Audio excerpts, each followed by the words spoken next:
भाद्रपद मास की शुक्ल चतुर्थी की रात थी।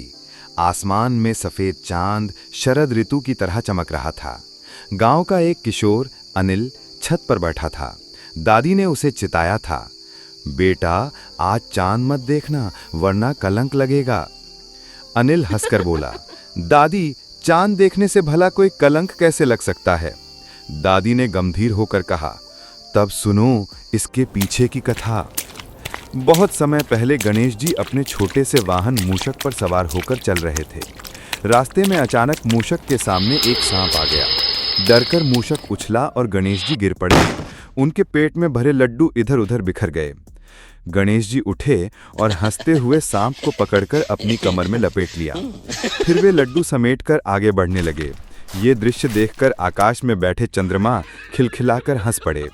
चंद्रमा ने व्यंग किया, अरे वाह गणेश जी, आपका तो कितना बड़ा पेट है, छोटे से चूहे पर बैठकर चलते हैं और गिर भी गए। चंद्रमा का ये उपहास गणेश जी को अच्छा नहीं लगा।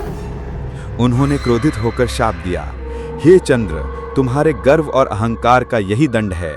आज से भाद्रपद की चतुर्थी को जो भी तुम्हारा दर्शन करेगा उस पर झूठा कलंक लगेगा, उसकी प्रतिष्ठा नष्ट हो जाएगी। ये सुनते ही चंद्रमा कांप उठे। वे तुरंत गणेश जी के चरणों में गिरकर क्षमा मांगने लगे। गणेश जी का हृदय करुणा से भर गया। उन्होंने कहा, शाप तो वापस नहीं होगा, पर इसका उपाय अवश्य है। जो भी भक्त इस दिन मेरी पूजा करके व्रत कथा सुनेगा और अर्घ्य देगा, उसका दोष मिट जाएगा। तभी से ये परंपरा चली कि भाद्रपद शुक्ल चतुर्थी के दिन चांद नहीं देखा जाता।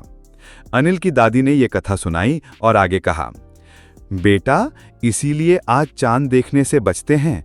मान्यता है कि यदि गलती से चांद दिख जाए तो श्री कृष्ण स्यमंतक मणि की कथा सुनने से दोष दूर हो जाता है। अनिल गंभीर हो गया। उसने सोचा, जो परंपराएं पीढ़ियों से चली आ रही हैं उनमें जरूर कोई गहरी सीख छिपी होती है।